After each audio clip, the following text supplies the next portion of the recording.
jika aku meninggal dan jenazahku keluar dari rumah, maka iringi jenazahku dengan rebana. Kenapa? Karena Rasulullah SAW hadir dalam jenazah itu, maka beliau ingin Rasulullah disambut dengan rebana. Ya Habibi ya Muhammad. Bicara tentang seorang wali besar, Al-Habib Al-Imam Al-Qutb Abi Bakar bin Muhammad As-Saggaf, yang mana setiap 17 Dzulhijjah kita setiap tahun memperingati haul hari tanggal wafat beliau alaihi rahmatullah. Tapi dengan keadaan pandemik ini, keluarga memilih untuk tidak mengadakan. Mudah-mudahan berkahnya akan selalu tetap bersama kita dan kita dapatkan. Al-Habib Al-Imam Abi Bakar bin Muhammad As-Saggaf adalah salah satu cucu Nabi SAW yang beliau dilahirkan pada tahun 1285 Masehi atau 1869 Masehi, 1285 Hijriah atau 1869 Masehi di kota Besuki, Kabupaten Situbondo, Jawa Timur, Indonesia. Dekat dengan tempat kita, Probolinggo. 1 jam dari Pondok Pesantren Nurul Iman atau Studio Al-Wafat Tari. Pada usia kanak-kanak, ayahanda beliau pergi ke Gresik dan meninggal di sana, Al-Habib Muhammad As-Saggaf, dan dimakamkan di pemakaman umum yang namanya Pemakaman Sumur Songo.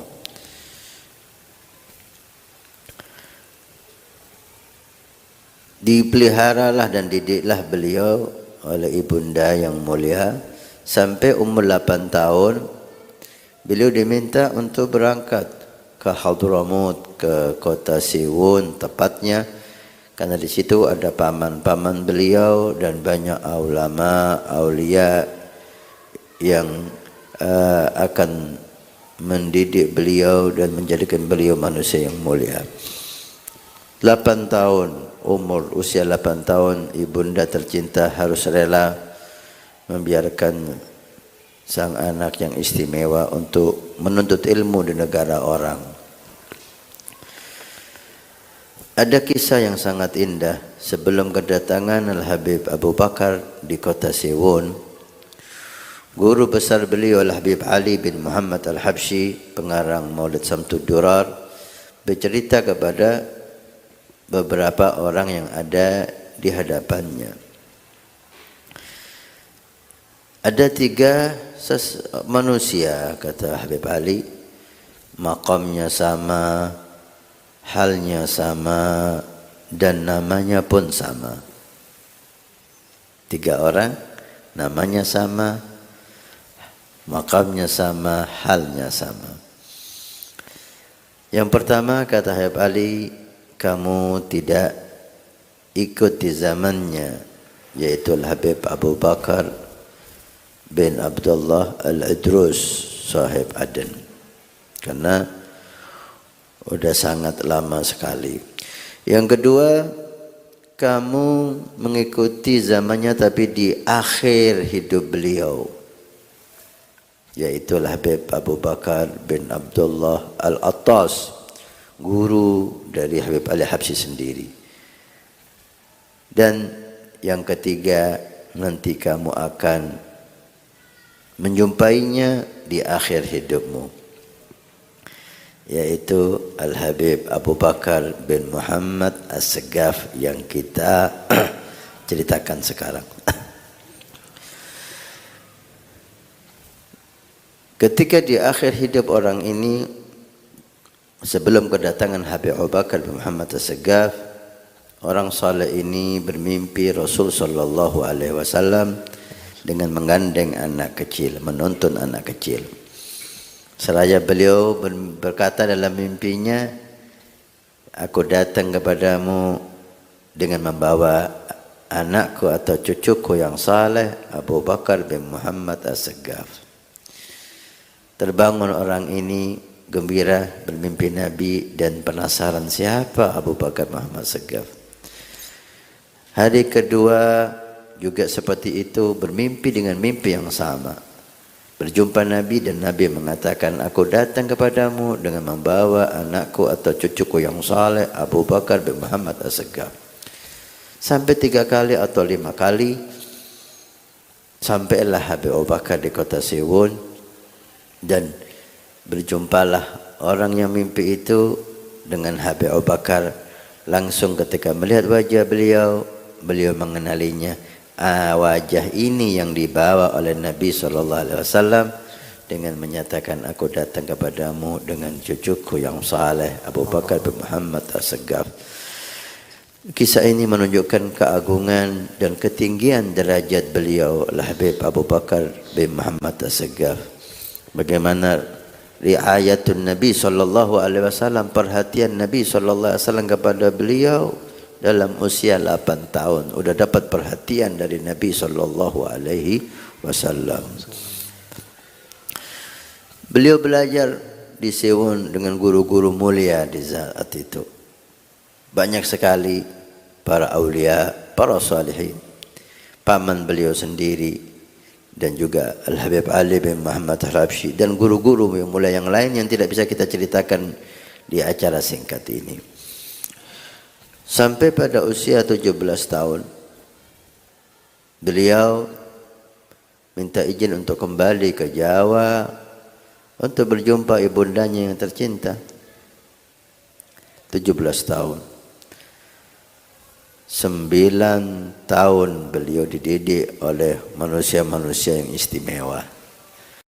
9 tahun dididik oleh aulia-aulia salihin. Tidak hanya ilmu zahir, beliau giat mempelajarinya, bahkan adab, akhlak, suluk, iman, yakin dijaga oleh guru-guru mulianya. Sampai dikatakan, satu saat ketika pamannya menggandeng beliau ke barat ke timur, dibawa oleh paman yang mulia untuk mendidik Habib Abu Bakar. Satu saat Habib Abu Bakar berjalan di satu gang di kota Siwon, langsung dengan seketika sorban beliau dibuka dan ditutupkan di kepala Habib Abu Bakar, sehingga Habib Abu Bakar tidak bisa melihat apa-apa. Sampai melewati di beberapa orang, dibuka kembali penutup kepala Habib Abu Bakar. Beliau bertanya, ya Ammah, kenapa kau lakukan ini kepadaku? Apa kata si paman? Ya waladi, wahai anakku, tadi di jalan ada beberapa orang yang duduk di tepi jalan dalam keadaan mereka merokok. Saya tidak mau matamu memandang mereka dalam keadaan merokok. Saya khawatir kamu terpengaruh dengan pemandangan yang enggak bagus itu. Dijaga pandangan matanya supaya tidak melihat orang yang merokok. Ini salah satu bukti yang kecil bagaimana konsentrasi mereka mendidik Habib Abu Bakar. Sampai menjaga matanya untuk tidak melihat orang yang merokok. Bagaimana dengan pemandangan yang jelek yang lain?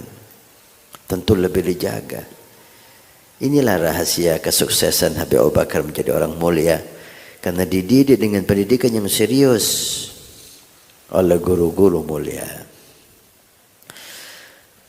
Pada usia beliau 17 tahun, selesailah masa beliau di Hadramut, dan kembali beliau ke Indonesia, ke Nusantara, dengan ditemani oleh seorang aulia besar, Al-Habib Alwi bin Segaf As-Segaf yang domisili di Pasuruan dan dimakamkan di Kebun Agung Pasuruan, Jawa Timur.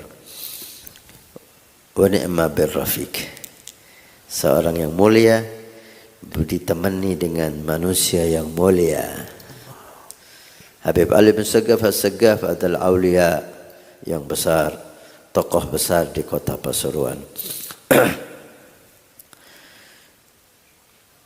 Pernah kita dengar bahwa beliau ditahan oleh Habib Ali untuk tidak pulang karena dilihat keindahan, akhlak, cahaya, kecerdasan, suluk, himmah. Sehingga Habib Ali Al-Habsyi pernah menikahkan beliau di kota Siwon dengan dibiayai semuanya oleh beliau, dan beliau punya keturunan di sana. Tapi kerinduannya kepada ibu dan ada hal lain membuat beliau tetap melaksanakan perjalanan ke Jawa Timur. Tinggallah beliau di kota Besuki selama 3 tahun setelah pulang dari Hadramaut. Umur 17 tahun. Masih muda. Pada tahun 1305 beliau pergi ke kota Gresik. Usia 20 tahun. Beliau ke kota Gresik. Seperti kebiasaan para salihin kita, tidak merasa cukup menuntut ilmu. Beliau tetap mencari ilmu dengan guru-guru mulia di Indonesia. Di situ ada Habib Muhammad bin Ahmad Al-Mahdar yang makamnya di Surabaya di Ampel. Beliau belajar kepada Habib Muhammad bin Ahmad Al-Mahdar. Di situ adalah Habib Muhammad bin Idrus Al-Habsyi yang makamnya juga ada di Ampel, Surabaya. Beliau banyak menimba ilmu di Habib Muhammad bin Idrus Al-Habsyi. Di usia yang muda itu, sekitar 20 tahunan, ketika beliau salat Jumat di Masjid Jami' Gresik, beliau mendapatkan isyarah rabbaniyah, isyarah dari Allah Subhanahu wa taala untuk khulwah. Untuk khulwah adalah isyarat seseorang masuk ke satu tempat dan di situ hanya beribadah kepada Allah, terputus hubungan dengan manusia siapapun. Isyarah rabbaniyah yang begitu kuat dan begitu jelas membuat beliau keluar dari masjid dan masuk ke kamar di rumahnya dan tidak keluar lagi selama 15 tahun. 15 tahun tidak ada aktivitas kecuali sholat, zikir, Quran, dan ibadah-ibadah yang lain. 15 tahun tidak ada dunia sedikit pun. 15 tahun tidak ada komunikasi dengan manusia. 15 tahun hanya berdialog dengan Allah Subhanahu wa taala. Setelah 15 tahun, guru mulia beliau Habib Muhammad bin Idrus Al-Habsyi datang ke Habib Abu Bakar dan seraya berkata, "Wahai putraku, keluarlah kamu dari khulwah, karena aku telah minta izin kepada Allah 3 malam berturut-turut aku khususkan munajat untuk Allah memberi izin engkau keluar dari khulwah." Itu dilakukan oleh Habib Muhammad bin Idrus Al-Habsyi untuk supaya Habib Abu Bakar bisa memberikan manfaat kepada masyarakat di Surabaya dan sekitarnya. Maka dikeluarkanlah Habib Abu Bakar oleh Habib Muhammad bin Al-Habsyi dari khulwahnya dan dibawalah ziarah ke makam Habib Alwi Hashim di Masjid Jami' yang sekarang makamnya di samping Habib Abu Bakar, dan kemudian dibawa ke Surabaya menghadiri Madras Ihya seraya beliau berkata, "Aku keluarkan Habib Abu Bakar dari khulwah untuk engkau lihat wajahnya, untuk engkau ambil berkahnya dan ilmunya. Dan banyak aulia mengatakan, lihatlah kepada Habib Abu Bakar, karena melihat Habib Abu Bakar adalah suatu bentuk ibadah. Wajah yang begitu indah dan bersinar, yang 15 tahun tidak ada aktivitas kecuali berdialog dengan Tuhannya Allah Subhanahu wa taala. Mulailah beliau berdakwah, mengajar, mendidik dari kota ke kota, dan banyak majlis yang beliau rintis. Beliau buat roha di rumahnya Jumat sore sampai sekarang. Alhamdulillah, mudah-mudahan Allah memakmurkan rumah Habib Abu Bakar dengan majlis-majlis khair. Beliau buat di Surabaya, beliau buat di kota Bangil Habib Abu Bakar As-Saggaf yang diteruskan oleh putranya Habib Hussein, dan sekarang diteruskan oleh putranya Ustaz Ahmad bin Hussein bin Abu Bakar As-Saggaf. Mudah-mudahan Allah beri kesehatan kepada beliau yang sempurna, dan beliau juga berkunjung ke kota-kota, dan kota kita, kota Kalaksan ini kita dengar juga sering dikunjungi beliau Habib Abu Bakar bin Muhammad As-Saggaf. Beliau pergi ke Bondowoso kepada gurunya Habib Muhammad bin Idrus, dan keliling dari kota ke kota untuk ziarah kepada ulama di kota itu, menimba ilmu kepada tokoh yang di sana dan memberikan manfaat kepada mereka. Hakada hayatuh, dakwah, ilmu, ibadah. Dakwah, ilmu, ibadah. Yang mengesankan di samping itu semua, beliau tidak lupa untuk mencari rezeki yang halal. Sehingga beliau dikatakan dalam dakwahnya, beliau sempatkan untuk menjual sesuatu, di antaranya kayu gahru. Beliau bawa kayu gahru untuk dijual sebagai bentuk ikhtiar mencari rezeki yang halal untuk anak dan istri. Demikianlah para salihin kita. Kesibukan dakwah dan ibadahnya tidak melupakan mereka untuk mencari rezeki yang halal dengan tangannya. Sampai diceritakan ketika di Bangil, di tempat Habib Abu Bakar As-Saggaf, setelah selesai acara semua, beliau bukalah gahru dengan berbagai 3 macam gahru. Ada yang mahal dan ada yang agak murah. Datang seseorang muhibbin yang menawar gahru yang mahal dengan harga yang murah. Beliau mengatakan, kalau mau yang murah, yang ini. Yang ini mahal karena lebih harum dan lebih bagus. Akhirnya si pembeli ini mengatakan, ya khair Habib, saya beli juga yang mahal, nggak apa-apa, barokah. Kata Habib Abu Bakar, kalau ingin barokah, kamu hadir ihya, kamu hadir majlis, barokah. Tapi ini untuk memberi makan anak istri saya, mencari rezeki yang halal. Kamu barokah, ingin barokah, gak usah beli, hadir majlis, dapat berkah. Ini pelajaran penting bagi kita, bagaimana seseorang yakunu iffah, dia merasa terhormat dengan mencari rezeki sendiri, tidak menunggu pemberian dari siapapun. Inilah kehidupan Habib Abu Bakar, ilmu, ibadah, dan dakwah. Ilmu, ibadah, dan dakwah. Dalam kalamnya kalau kita pelajari, beliau sangat gigih dalam thariqah salafun salihin. Bahkan saya dengar dari seseorang sendiri yang mengalaminya, beliau sangat gigih sampai suatu saat beliau tidak senang ketika ada orang pakai kopiah hitam. Dan yang bicara itu ngomong sama saya sendiri. Kalau betul ya Hasan, saya sendiri yang mengalami itu. Ketika saya pakai kopiah hitam, disuruh lepas oleh Habib Abu Bakar dan diganti dengan kopiah putih. Ini isyarat bahwa beliau betul-betul mempertahankan dan ingin anak-anaknya dan para pencintanya berjalan di jalan salafun salihin. Beliau mengatakan, semua yang aku dapatkan sumbernya dari para salafus salihin. Bercerita tentang Habib Abu Bakar tidaklah habis. Lautan ilmu, lautan akhlak, lautan maqam. Mudah-mudahan Allah memberikan kepada kita keberkahan beliau.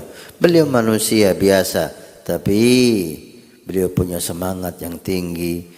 Beliau dididik oleh manusia-manusia mulia, tidak menjadi Habib Abu Bakar. Habib Abu Bakar kecuali dengan pendidikan yang serius dari orang-orang yang ada di sekitarnya, dan dengan kesungguhan beliau, istiqomah beliau, mujahadah beliau, jadilah beliau seorang ulama, aulia yang sangat tinggi makamnya di sisi Allah Subhanahu wa taala. Pada Ahad malam Senin tepatnya 17 Dzulhijjah, beliau dipanggil oleh Allah Subhanahu wa taala pada tahun 1376 Hijriah atau 15 Juli 1975 Masehi. Pada usia 91 tahun beliau dipanggil oleh Allah Subhanahu wa taala dalam keadaan Allah rindu dengan beliau, karena beliau rindu dengan Allah Subhanahu wa taala. Nabi bersabda, "Man ahabba liqa Allah, ahabballahu liqa'ah." Siapa yang senang berjumpa dengan Allah, maka Allah juga senang berjumpa dengannya. Ada kisah yang menarik. Beliau ada wasiat ketika jika aku meninggal dan jenazahku keluar dari rumah, maka iringi jenazahku dengan rebana. Kenapa? Karena Rasulullah SAW hadir dalam jenazah itu, maka beliau ingin Rasulullah disambut dengan rebana. Bisa dibayangkan akan timbul fitnah, gimana jenazah diiringi dengan rebana atau al-badru alaika. Tapi karena itu wasiat dilaksanakan walaupun hanya sebentar. Ketika jenazah keluar, ditabulah rebana dan kemudian dibawalah jenazah itu ke tempat beliau, pemakaman beliau, yaitu di samping Masjid Jami' Gresik, Jawa Timur, di sebelah Al-Habib Alwi Hashim As-Saggaf pada usia 91 tahun, seperti usianya Sayyidina Al-Imam Syekh Abdul Qadir Al-Jailani alaihi ridwanullah. Dan alhamdulillah beliau meninggalkan banyak putra, dan mereka para salihin. Al-Habib Abdullah bin Abu Bakar As-Saggaf yang ada di Hadramaut, dan yang di Indonesia Al-Habib Syekh bin Abu Bakar yang berkeluarga banyak di Solo. Kemudian Al-Habib Ali bin Abu Bakar yang keluarganya banyak di Gresik, dan meneruskan maqam rumah Habib Abu Bakar Gresik dari keturunan Al-Habib Ali bin Abu Bakar dan Al-Habib Saggaf bin Abu Bakar As-Saggaf, yang beliau domisili di Keraksan dan membangun pondok pesantren Az-Zahir yang ada di Widoro Keraksan. Dan ada Hababah Raqwan binti Abi Bakar bin Muhammad As-Saggaf, perempuan salihah. Alhamdulillah Al-Faqir sempat bertemu dengan Hababah Raqwan ini. Mudah-mudahan Allah Subhanahu wa taala mengangkat derajat mereka semua, dan Allah Subhanahu wa taala berkahi anak cucu-cucu Al-Habib Abu Bakar bin Muhammad As-Saggaf. Allah jaga mereka, Allah berikan kepada mereka ilmu, istiqamah, keimanan, ketakwaan seperti Allah berikan kepada kakeknya. Dan Allah tidak mengharamkan kita berkah wali min aulaillah. Ini sekilas yang bisa kita katakan di majlis yang penuh berkah ini. Mudah-mudahan Allah memberkati kita berkat aulia.